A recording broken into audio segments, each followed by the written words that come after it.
hello, and thanks for clicking into another edition of Sit Down with Ed Brown. Our guest today is fairly new to the community, but let me tell you, the guy's come out with guns a-blazing. He's made quite a splash. Please welcome Mr. Maz Adams. Hey, Maz, how you doing, buddy? Hey, Ed, I'm doing all right, man. Thank you so much for having me. It's a real honor, and I appreciate it. Oh, man, we're glad to have you. Glad to have you. Now, you were out in New Jersey, right? I am. I'm in northwestern New Jersey, in a little town nobody's ever heard of, about probably like 20 minutes from Pennsylvania. So it's really nice up here in the mountains. Awesome. You're in a pretty wooded area out there then, right? Yes, actually, Finding Bigfoot did a 2-hour special, I think, last season up in my neck of the woods here. I'm in Morris County. They went to Sussex County. So, I mean, we have quite a history and a lot of area to hide up here. So it's a really nice area. Awesome. Well, I guess the reason I bring that up is because how does a guy from New Jersey get so interested in the Bigfoot phenomenon? I mean, what was it that drew your attention to it and got you so into it? Well, it's funny because even though I spent most of my life in New Jersey, I'm actually from an even worse place to get into Bigfoot. I grew up in Canarsie, Brooklyn, which, of course, most people, if you don't know many cities in the world, you probably heard of Brooklyn. So it's very far from the forest. And right. I don't know. I just remember being probably 5 or 6, and my sister came home with some photocopies of newspaper articles about UFOs and Bigfoot.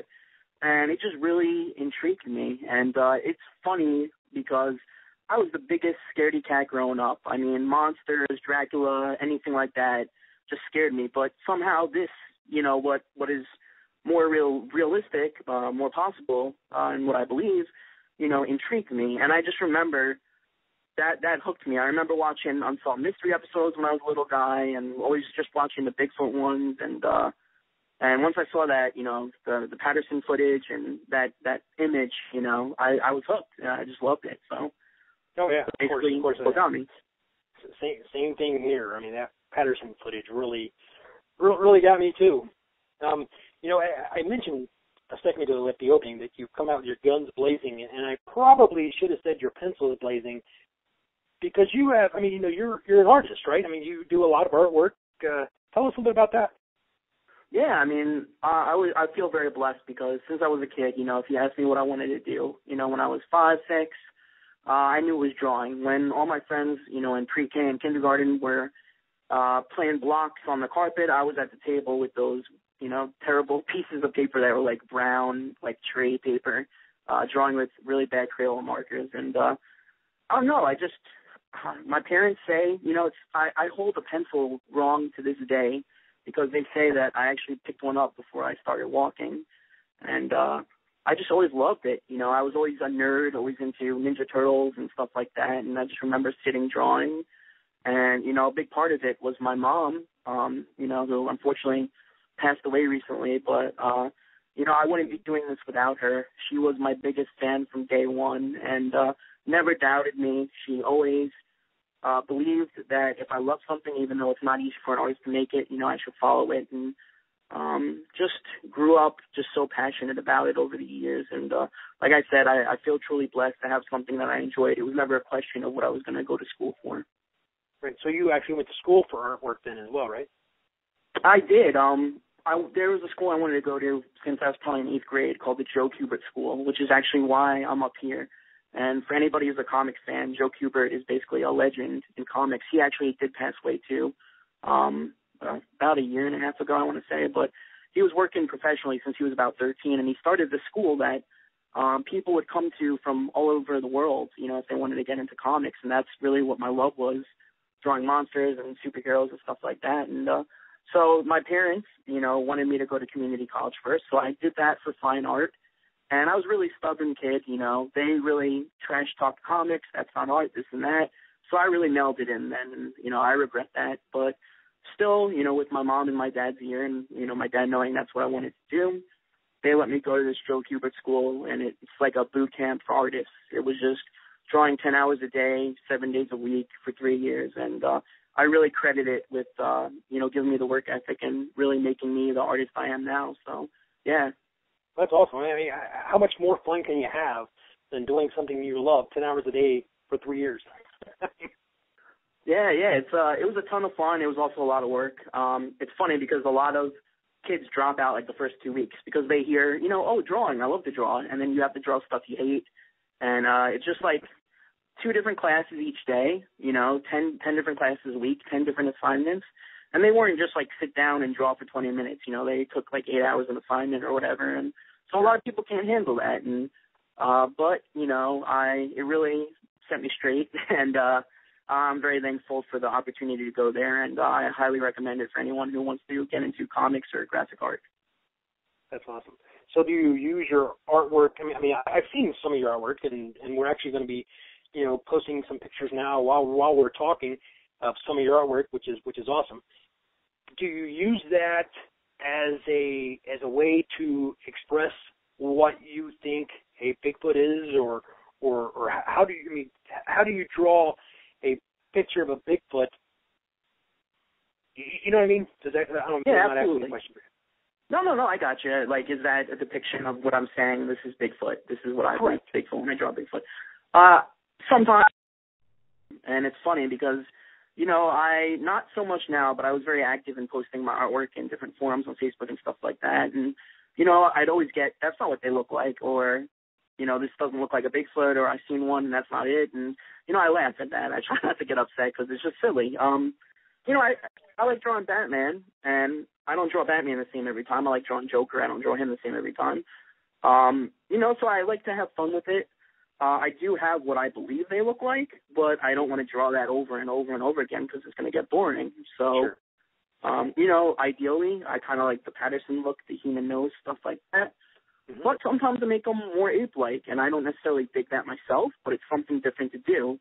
Because if you do something the same way over and over again, there's no point in drawing another picture. Just photocopy it, and date the new date on it and sign it. Sure. But and I think this is a perfect segue into the next question, because I think, what are your personal views coming into the community? And by now, I'm sure you've heard just about every theory that's out there. What are your views of what this thing is?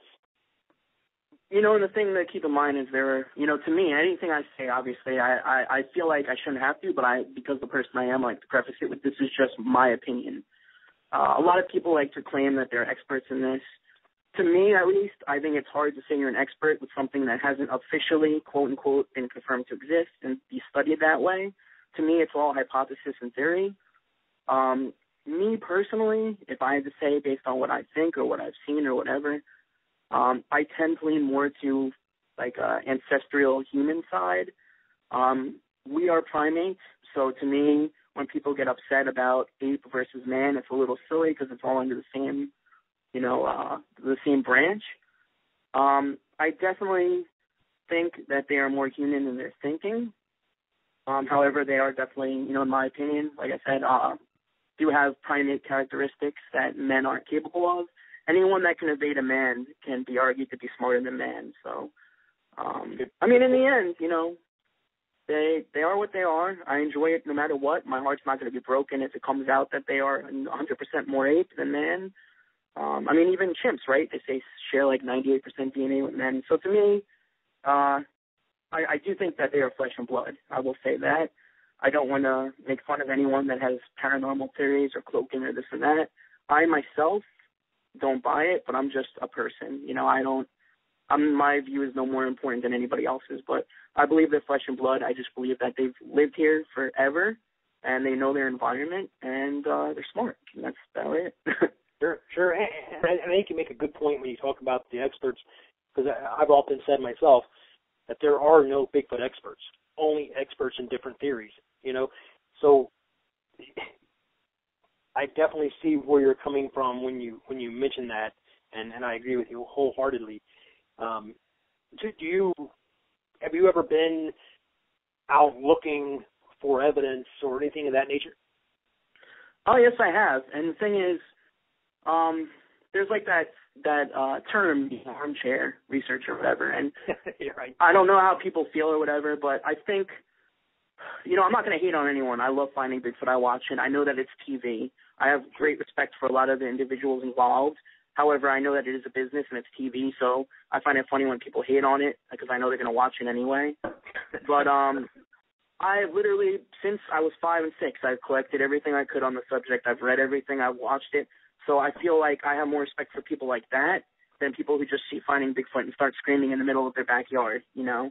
I have been out looking. It's more recently. It started last year. I've been trying for many years. It's just that I was going to school, and you know, I had just found the online community, and there were many people I hooked up with that, you know, were saying we'll go out, blah blah blah blah blah, and it just never came to be. And I finally met a guy who lives about 40 minutes from me, who's my friend Mike, and we met up. He said, I'm going out this weekend. I have a spot where I've heard there are recent reports. It was in Pennsylvania, and that was my first foray out. I was never a camping guy. I was raised in the city, so it was interesting for me. There was that whole aspect of just being in the woods to get over. You know, I took it really well, actually. But, you know, and I got hooked. You know, we go out up there, and I don't want to give the specific location because it is pretty decent, but up in Pennsylvania, not too far from where I am, and we go in New Jersey. You know, I've been invited other places around the country by some really awesome people, and I'm young, you know, I'm 29. I'm not at the point in my life right this second where I can take them up on it. However, within the next couple of years, I would definitely like to go to the Pacific Northwest and some other places I've been graciously invited. And I was dreaming about this as a kid. And it's, you know, it's funny when you say, how did someone from New Jersey get involved? Because in Brooklyn, you know, when you see this, you know, Bluff Creek, California, you're like, or you hear, you know, Oregon and Washington, you're like, that's a dream. You're never going to get there. Right. It's so far away. And then as you grow up, you know, you realize it could happen. And so it's definitely on my bucket list. I'm happy going out now. Obviously, I don't live in a hotbed of activity. I'm not terribly far from Ohio, which is pretty damn good, you know, but and Western Pennsylvania, which is also pretty damn good. So I'm not in the worst place, but obviously there are other places I would like to go. Right, right. Hey, and you talk about, earlier you mentioned, you know, UFOs and things of that nature, that you were also paranormal. You know, you've raised a few of those words, and I think that's interesting because that's probably something that we don't touch on enough on this show, and that is talking about other cryptids or paranormal or the UFO connection or anything like that. You know, I guess, is there any other cryptids? I mean, being in New Jersey, you've obviously heard the Jersey Devil. You know, have you ever seen or heard anything that would maybe lead you to believe that, or where do you stand? Well, it's kind of funny because I know someone's going to attack me no matter what I say, but I just want to preface when I said paranormal, I'm not insinuating that Bigfoot. Obviously, I said earlier I don't think he's paranormal. I was just kind of, and I'm not saying you were saying that either. I'm just kind of branching in paranormal, unexplained, you know, cryptozoologic all into one umbrella, because if you're going to say they don't all kind of go together, then, you know, it's a little silly, but I'm still huge into UFOs. At one point I would say I was even bigger, but it's harder to search for UFOs, obviously, than Bigfoot. Not that Bigfoot is easy, but you kind of can't go knocking around in the woods camping hoping for a UFO as much, you know. You're more on the defensive with that. But obviously it's cool living in New Jersey, having our own cryptid that's so well known. Personally, with that, it's a little, I don't want to say it's not real. I just think it's misidentification. Maybe it is an undiscovered species, but I don't necessarily think that it's that baby that was the 13th baby that had devil wings or whatever and crawled out the chimney, you know. Then maybe there's something to it. I don't know enough about that. When I was actually, I was lucky enough to go to the Ohio Bigfoot conference this past year, and one of my, I would call my friend Mark DeWorth, runs it, and he just does an amazing, incredible job, and I just, you know, can't thank him enough for what an amazing experience it was in having me out there. You know, one of the speakers there was John Kirk III, who is from Canada, and, you know, he specializes in not just Bigfoot, but the whole cryptozoologic subject. Was actually, I was lucky to go to dinner and sit in the car with him, and he was actually going over some of his theories because he heard I was from New Jersey about the Jersey Devil, and they were really cool. So I just wanted to throw that in there, and he's a great guy, and so I was really interested to listen to him talk about that. But I'm with him. I definitely think it might be some kind of misidentification, but who knows? I can't say. Right. And I do want to point out that, I definitely wasn't making a correlation that you were saying that Bigfoot was UFO or paranormal or anything like that. Just saying that you brought them up. So I think the aspect of other cryptids besides Bigfoot is interesting. I'm not sure where I stand on the New Jersey Generals, the New Jersey Devils, but I do think that people are seeing something, and I guess I just wonder if the misidentification that they're seeing, maybe it is a Bigfoot. Who knows? And so the other cryptids, I guess, is kind of where I was going. Is there anything else that you follow besides Bigfoot, I guess is? I really like following some of the different creatures from other cultures because, Bigfoot gets so scoffed at here, and I think part of it is that when people think of Bigfoot, they think of something like along the lines of a unicorn or a dragon, like something that's just like children's book. Like they don't think flesh and blood. Like, listen, we've lived. Sure. Gorillas were undiscovered for a long time. They were just Absolutely. a fantasy, and modern humans have lived with other humans in the past. So to think that could happen, is not. But there's that stigma. And what's funny, what I was getting to is there are some creatures in other cultures that are so much further along, being, I don't want to say ridiculous because I respect them and, stories get changed over time like the telephone game, but like just little ones here and there. Like there's I forget what country, I'm sure someone's going to correct me. There's one named El Tombero, and like the legend with him is he's like a little woodland gnome type guy. And the natives and the people that live there, and I'm scanning the country now, of course, now that I'm on the air, but he touches the belly of women and they make him pregnant. Or no, he makes them pregnant, and they leave him booze and cigarettes. So to Americans, if they can't even cope with the idea of Bigfoot, that would be silly to them.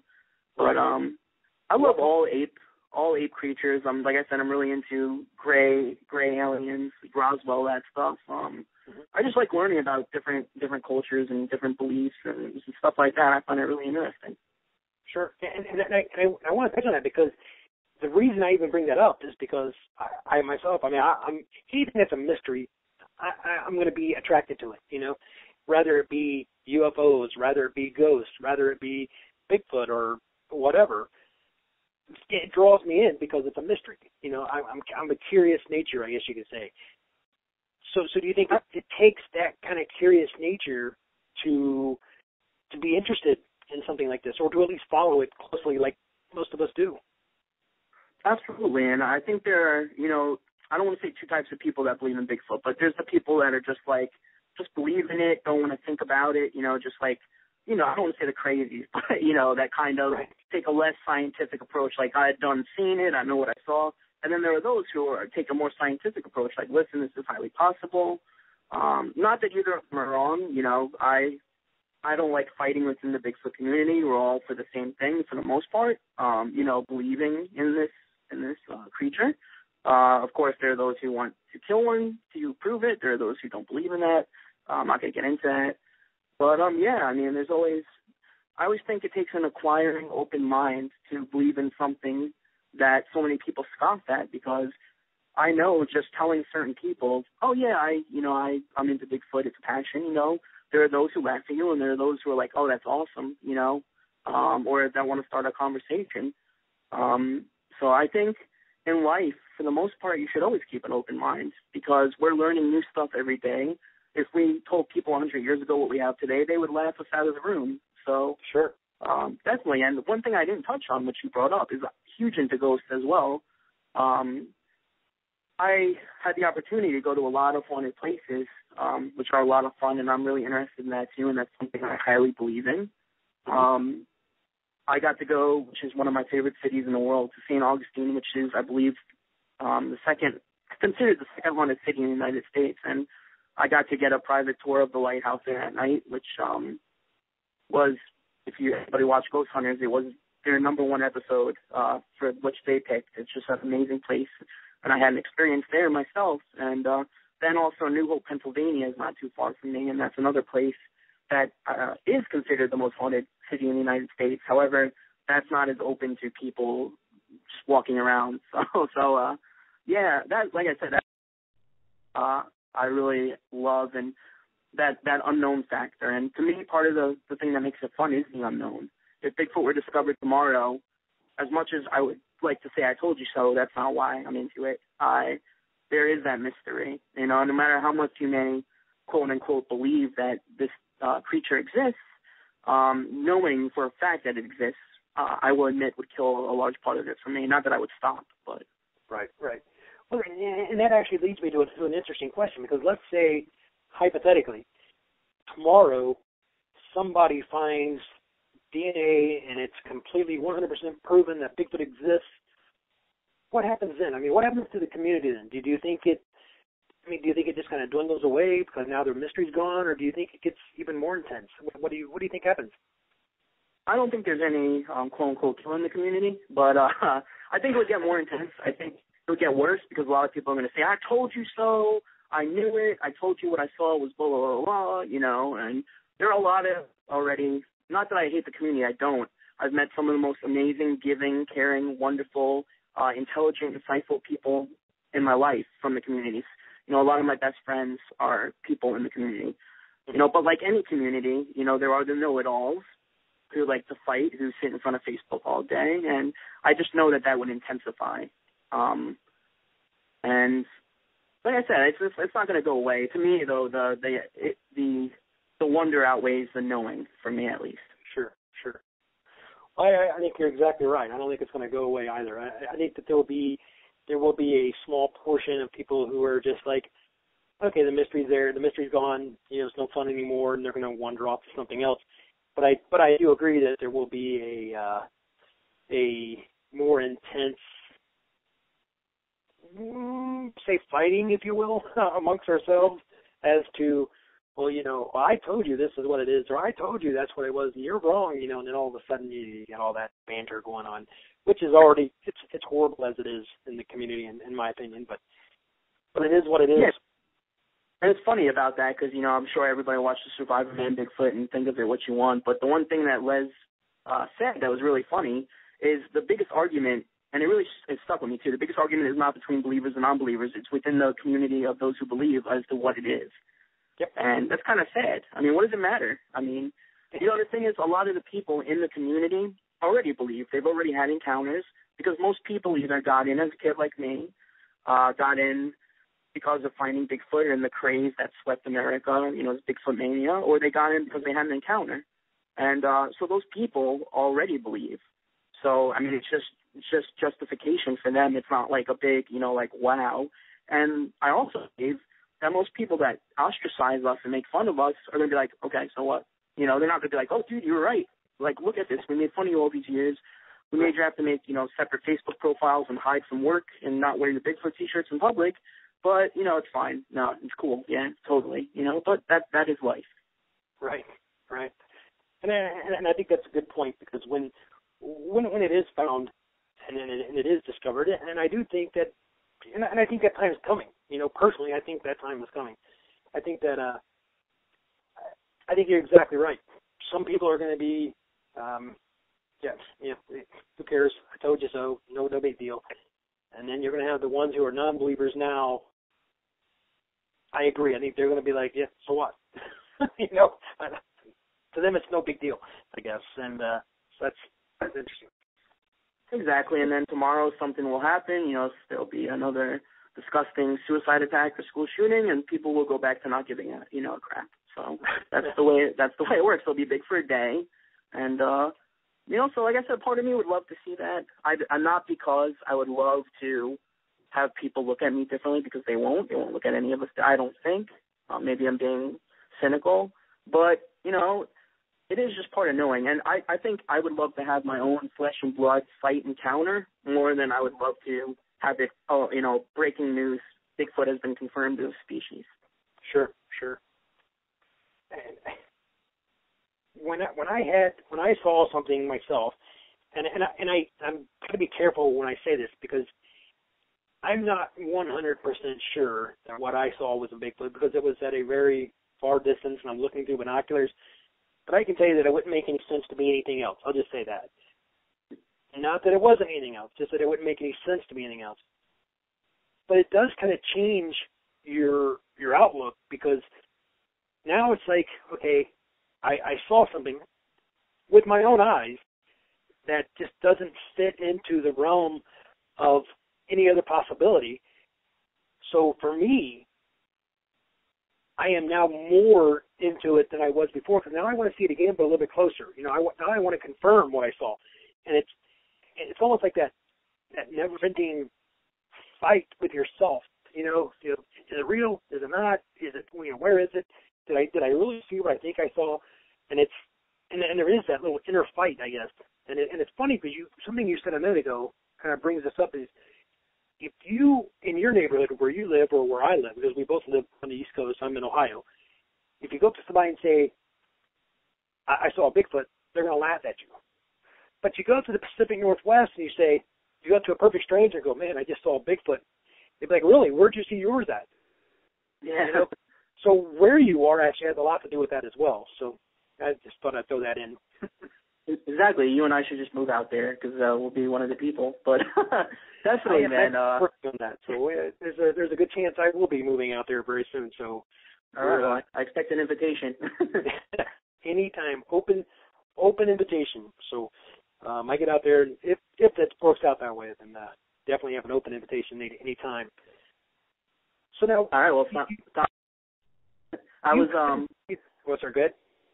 Oh, I was just gonna say, we've talked before, obviously, at length, and we don't agree on everything. We have a lot of similar views, and we're both very, we're passionate about it, but we're not, we don't argue about stuff like that. And I just want to, say that I appreciate, because the one thing we do have in common is a lot of people say, I saw a Bigfoot, this is a Bigfoot print, this is a cast of a Bigfoot, and, I'm very much like possibly.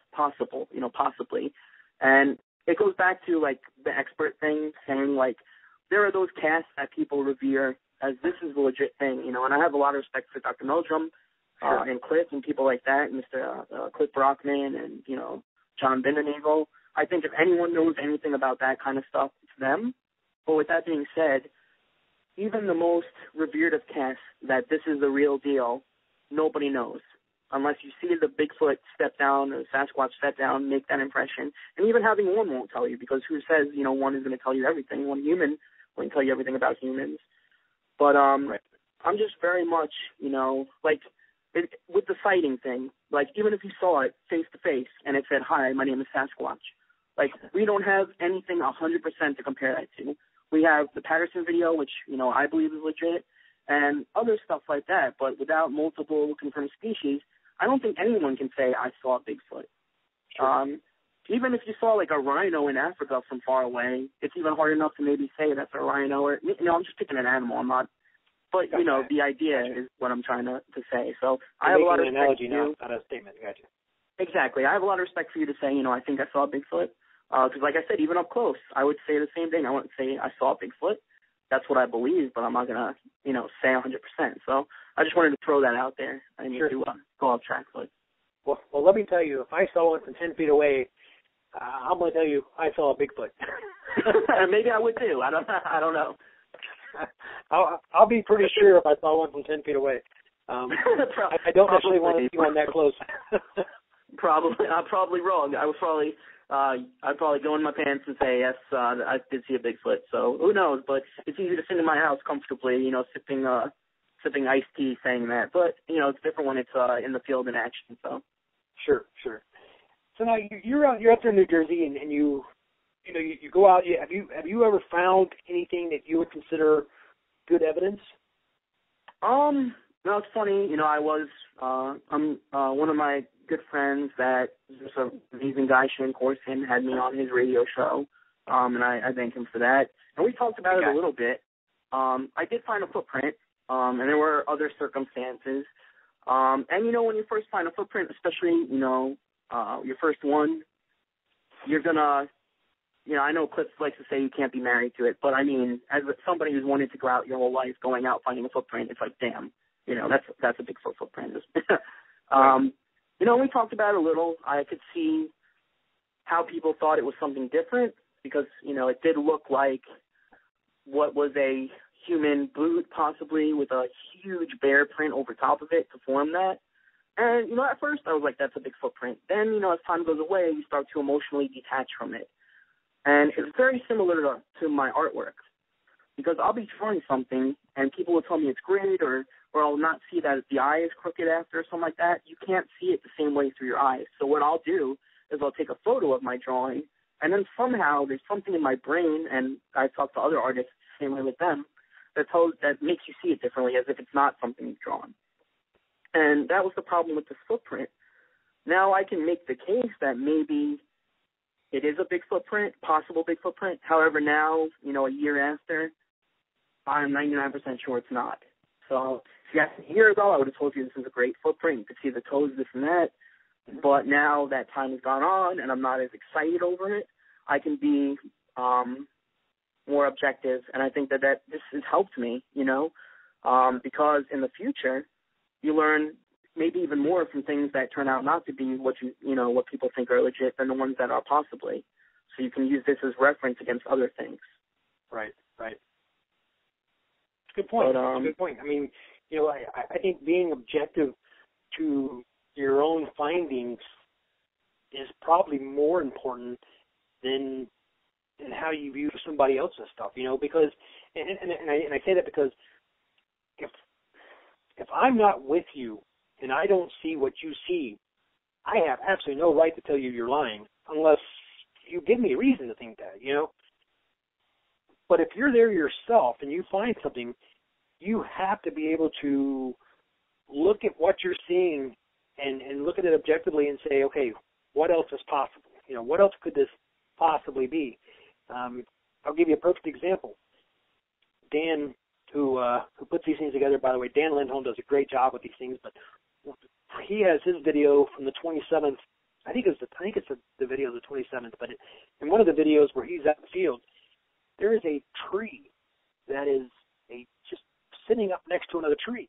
Now, in my opinion, it can't even be Bigfoot because I don't see how this tree got there. It just makes absolutely no sense to me, and I have no idea how this log got put up beside another tree because it's too big for even, in my opinion anyway, for even a Bigfoot to do it. So I'm totally baffled. But when you see things like that, you have to be objective. You have to look at what else could do this. What else is the possibility? If a rock gets thrown at you, what else to throw a rock? Is it possible somebody's over there? Looking at things objectively, I think, is healthy. And I think that people should do it more often. There's not enough of that going on, unfortunately. But you make a good point by looking at it objectively, and I just wanted to point that out. Well, I didn't mean to go on a rant. No, not at all. I mean, it's a great point, and want to hear you talk, of course. I was just going to say, it's being objectively, optimistically critical, because my two biggest pet peeves in forums and online and stuff like that is you get people who post every little thing. That go, I'm going out to look for Bigfoot. Then a day later, I saw this, I found this, I found this. It's like if these creatures are that rare and they hide from humans that well, you're telling me every time you go out in Rhode Island or wherever, I'm not just picking a place, obviously it's the worst state to pick, but, that you're going to find a Bigfoot, or look at this picture, zoom in, this is Bigfoot. To me, that is silly. And then there are the other people who post something and you tell them, listen, I don't think that's what you think it is, and then they ostracize you that you don't believe in Bigfoot. It's not that I don't believe in Bigfoot. I don't believe that is evidence, or let me say, I don't believe that is credible, solid evidence to make a case for Bigfoot. So Sure. There's a distinction. It's not exclusive that you have to either not believe in Bigfoot, or believe in Bigfoot, or not believe every piece of evidence. So I mean, it is important because there are people, especially people that are going out at the beginning, like I did, a little bit, that everything is Bigfoot. And it's not trying to find everything that is Bigfoot. It's trying to disprove everything that is Bigfoot. And then what you're left with might possibly be that. But it's not going to be every trip, and especially where I am, Absolutely. But that kind of leads us into a whole nother part of the conversation, is with so many different theories out there, okay? And everybody tends to feel that their theory is accurate, regardless of what anybody else says. how do you, and I'm asking you this because, you're basically, you're newer to the community, I know it's been like a year now, a little over a year, but being newer to the community, how do you gauge what you're hearing from different theories to pick and choose what to believe? You know what I mean? Well, like I said, I think part of it is that even though I'm new to necessarily getting my name and my art and my beliefs out there, to putting, a face out there, I'm not, the subject is something I've loved and read on, and it is definitely a new thing to see people post and stuff like that. And it's because, I have my own beliefs, and I think part of it, which my friend Shelley brought up, which is really good, is that I'm not jaded. So she was telling me a story about how once she showed a picture to some kids at college or something, and asked, what do they see? And they said, oh, it's a guy with a backpack, because they have eyes. They weren't told, this is Bigfoot. They were just looking. So I think I have part of that on my side. And like I said, I'm never going to personally attack someone. I've heard some really crazy theories, and I'm open-minded enough to say I don't believe it. I think it's, silly, but maybe it happens. So I'm never going to try to argue with someone. I may tell them, listen, I don't believe that, but I'm not going to attack them and say they're liars or that's right. Ridiculous. Even if I don't believe it, I respect their belief, because to some people, believing in Bigfoot is crazy enough. So me personally, I don't want to jump to say that they come out of portals and, they come out of UFOs and they were put here on Earth and this and that. And that's not the reason. I don't care what people think, obviously, because I don't hide my beliefs on Bigfoot. I post about them frequently. And I just think that at the same rate, like, who's to say that isn't something possibly could happen? I don't know. But right. It's more about the evidence and how ridiculous some stuff is, that it's so clearly grasping at straws.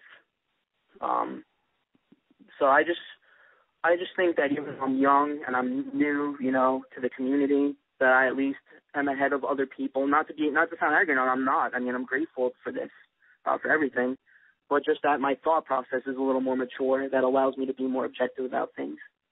Sure. And I think we're on basically the same page with that, because obviously I don't believe everything I hear, and I've talked to hundreds of people, thousands maybe, but I don't believe everything I hear. But I also will not say they're wrong, because I don't know. I don't know if there is a portal that they come walking through. I doubt it. I don't see it happening. I don't believe that's the case. But who am I to say it's not?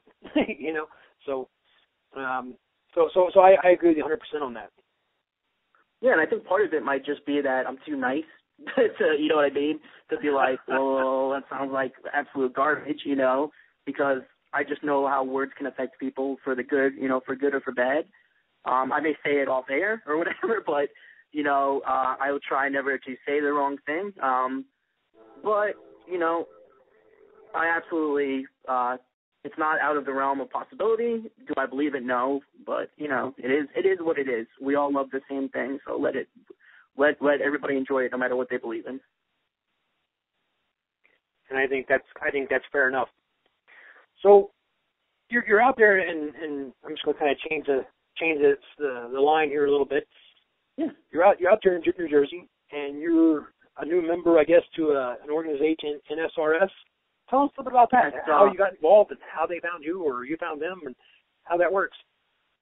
Sure. So the NSRS is the Northern Sasquatch Research Society, rather. Not really good with letters, apparently. And it's an organization that's been around for a while. It's not just like my area. It's northern United States. Not everything, but, there's Canada in there, so I don't like to say United States. There's Canada, Maine, Vermont, New Jersey, Pennsylvania, stuff like that. And it's headed by Bill Brand, who's, been doing this for 40 years, and he's just a great guy. I feel very blessed that I'm able to talk to him, and I'll call him, for a 5-minute conversation. We'll be on the phone for 2 hours, because he just loves to talk about this stuff, and I love to listen. And, he knows a lot. And, what I'll do a lot of times the way I meet people is I'm a huge cast collector. Nobody, I guess people who know me know that. It's no secret. So there are certain people that I feel might be able to help me out, and not that I'm trying to use people or anything like that. It's just a passion of mine. I think it's so cool to be able to hold something from something that people say doesn't exist. It's like a physical. It's like holding a fossil from a dinosaur. It amazes me, and I could just stare at my cats forever and just look at them and find something new every time. But Sure. I had come across, the website and had asked, if there was anything, not thinking that they would ever be interested in being as a member, but we got to talking, and Bill was intrigued by my thoughts and was, I guess, pleasantly surprised for my age, my thought process and my maturity. And he said, would you possibly think of joining? We're an exclusive club, and we're always looking for new people. We don't have anyone in New Jersey. And then when he found out that I was an artist, they were looking for someone to do some composite sketches, some witness sketches, and that's something I've always wanted to do, and we just, always got along well, and he's a great guy. And so, I put in my application, and they all met, and they decided that I would be a good fit for the team. So it's something that happened recently, and because of, school and what happened with my mom, I haven't had a chance to go out there yet, but I'm supposed to be heading up to upstate New York, which is a great area, has a great history, and I'm really excited for that. So that's basically how it came to be, and it's a great honor. Oh, that's awesome. That's awesome. And this is a good site. How many members do they have? I mean, if somebody else were interested in finding out more about them, how would they go about that? As far as I know, Bill said that there are about 50 members. I know that John Beninigo is one of I think he's like an honorary member. They don't have an online presence like the BFRO, where they try to keep their evidence within the group. They don't post a lot of stuff. You can find their website if you look up the Northern Research Sasquatch, excuse me, the Northern oh my God, I'm tongue twisted. The Northern Sasquatch Research Society, sorry. There's too many N's and too many S's and R's and stuff like that. But if you look that up online, you come across the website. You can definitely email them. They don't just take anybody. They don't make you pay a fee or go on an expedition like the BFRO. Nothing against that. I'm just letting people know. They're always looking for people that have something to offer. So they are a lot more exclusive. They're not all over the country, but they are in some good areas. It's definitely something to look into, and even if not for that, if anyone's interested, there are, young people especially, or anyone getting in, as we know, there's a ton of smaller organizations within the country. If they don't want to have to, go on expeditions or pay fees or anything like that, that people can always join, There's always Bigfoot in most states, and even if not, they'll spend, some time in the woods. It's not the worst thing in the world. Sure. Well put. So thank you. So they have a thing coming up, I guess, or I guess in upstate New York. I mean, which is a good place. I mean, you got wasn't there a video from upstate New York where in the background there was something swinging around in the trees, like looked to me like a chimpanzee. I don't know that that's what it was, but isn't that from upstate New York? I believe it is. I think the video you're talking about is there's like what looks like a bigger Sasquatch, and then there's something on its shoulders, and then it jumps up into the trees. Either way, it's a really cool video. But yeah, Whitehall, New York, which is kind of the area they're out of, has a long history. It's actually one of the most active places in the United States, which I was surprised to learn. I know, because I went there as a kid. I used to go to Lake George, which is not far. So to think, I was that close to a good area is crazy. But yeah, they like to have their new members come up and meet with a lot of the prominent members. So that's something that I have to get in the works now. But it's a super beautiful place, Lake George, that area. It's a good, like I said, I used to go on vacation there all the time. So I haven't been there in years. It'll be interesting to see how it changed. Oh yeah, sounds awesome. Yeah, well, that sounds like a lot of fun. And I'll tell you what, one of the reasons why I really wanted to get you on the show, and I know we ran into some issues because we were going to do this a long time ago, but just, things were just not on our side. I guess we'll just leave it at that.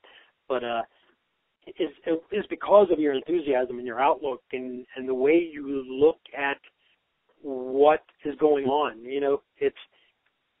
It's refreshing, and it's something that the community needs, and we're glad that you're here. We're glad you're involved, and we're glad that you have that enthusiasm that you have, coupled with the skepticism that you carry. You know what I mean?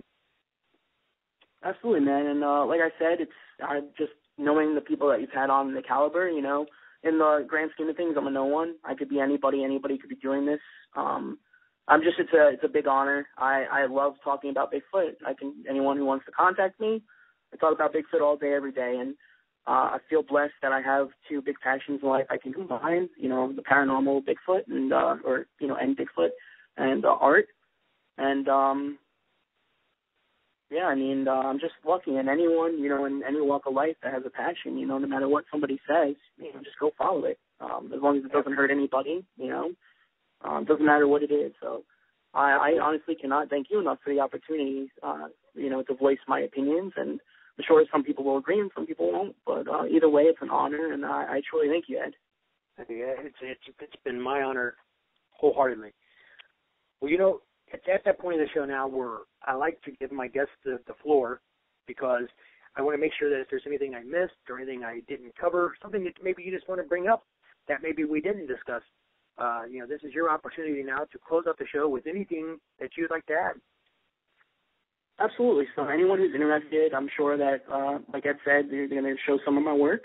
I do comic work. I do horror work. I do a lot of horror comic conventions. Obviously, I love drawing Bigfoot and aliens and all that good stuff. So if anyone is ever interested in getting artwork, you can follow me on Facebook.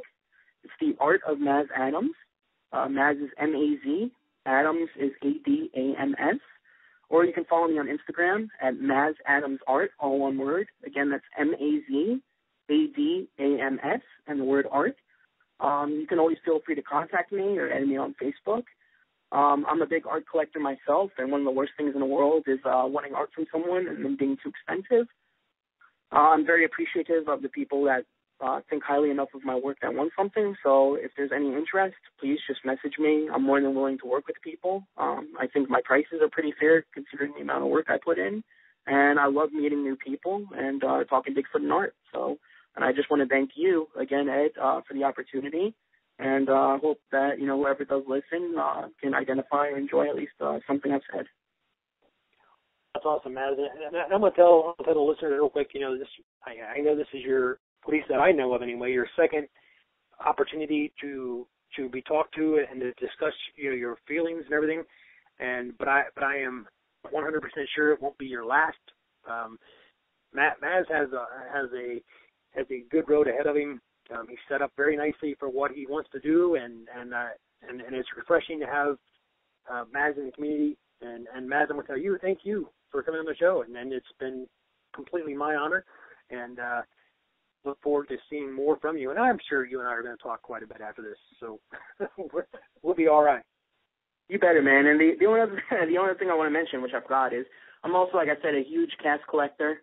So I'm always compensating if anyone has any that they'd be willing to help me for my collection, copy, whatever. I do compensate. I don't expect anything for free as being an artist. And so I just threw that out there. And absolutely, man, I expect nothing less from you. I hope so. And like I said, it's just a huge honor, and I can't thank you enough. Again, it's been my pleasure. And everybody, make sure you pay attention to the show. We're going to be having some more great guests coming up, more lined up. We got some great things just ahead. So stay tuned in. And with that, we're out.